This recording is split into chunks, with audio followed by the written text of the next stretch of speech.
दो क्रमागत सम संख्याओं के वर्गों का योग 6500 है, उनमें छोटी संख्या कौन सी है। सबसे पहले आपको ये पता होना चाहिए सम संख्या क्या होती है। जिन संख्याओं में 2 का पूरा पूरा भाग जाता है वो सम संख्याएं होती है। जैसे 2, 4, 6, 8, 10, 12 ये सम संख्याएं हैं, इनमें 2 का पूरा पूरा भाग जा रहा है। क्रमागत का मतलब है लगातार।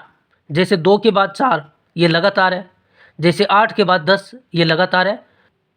तो 2 ऐसी सम संख्या लेनी है जो लगातार हो और उनके वर्गों का योग हमें दिया गया है। तो पहले हम सम संख्या x मान लेते हैं। अगर हम x का मान 2 रखें तो यहाँ पर 2 आएगा और दूसरी सम संख्या होगी x + 2। x का मान 2 रखेंगे, 2 में 2 जोड़ेंगे 4, तो दूसरी सम संख्या 4 होगी। तो ये लगातार हो गई। हमें इनके वर्गों का योग करना है। इसका वर्ग करेंगे और इसका वर्ग करेंगे और इनका योग करेंगे। इसका मान हमें दिया है 6500।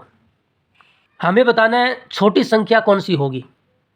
इन दोनों में छोटी संख्या कौन सी है? छोटी संख्या यही है, इससे पहले है, तो ये छोटी संख्या x होगी। हमें x का मान बताना है। x² plus a plus B की होल पावर 2 हो तो उसका फॉर्मूला क्या होता है? a प्लस बी की होल पावर 2 का फॉर्मूला होता है a का स्क्वायर प्लस b का स्क्वायर प्लस 2ab।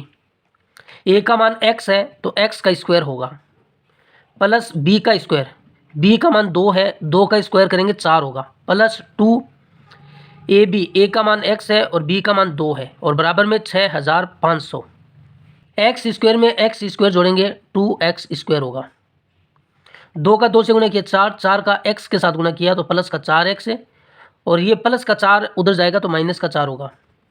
6500 में से माइनस का 4, यहाँ पर देखिए 2 है, यहाँ पर 4 है, तो इन दोनों में 2 कॉमन आएगा।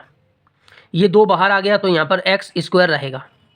यहाँ पर प्लस 4 में 2 का भाग देंगे तो यहाँ पर 2 रहेगा और x, और 6500 में से 4 को घटा दीजिए, 6496 आएगा। ये 2 गुणा में है, उधर जाएगा तो इसके भाग में चला जाएगा, तो x² प्लस 2x बराबर 6496 में 2 का भाग देंगे तो इसका मान आएगा 3248। अब इस सवाल को ऑप्शन से हल करना होगा। हमें 4 ऑप्शन दिए हैं।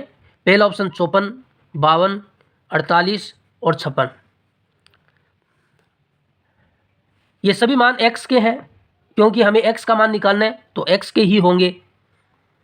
तो ये मान x की जगह हम रखेंगे, यहाँ पर रखेंगे तो 3248 के बराबर आ जाए तो वो ऑप्शन सही होगा, x का मान वही होगा। आपको इन 4 ऑप्शन को चेक करना है, लेकिन हमें इसका आंसर पता है तो हम सिर्फ एक ही ऑप्शन चेक करेंगे, ये डी ऑप्शन 56। x का मान 56 रखेंगे, इसका वर्ग करना है, प्लस 2 गुणा x का मान 56 और बराबर में 3248। 56 का वर्ग याद होना चाहिए, नहीं याद है तो इस 56 को 56 के साथ गुणा कर लीजिए, कितना आएगा? 3136 आएगा, प्लस 56 का 2 से गुणा करेंगे 112 होगा, बराबर 3248। 3136 में 112 को जोड़ोगे तो 3248 होगा और बराबर में 3248। ये दोनों बराबर हो गए, तो ये वाला ऑप्शन है ना, डी ऑप्शन, ये सही होगा।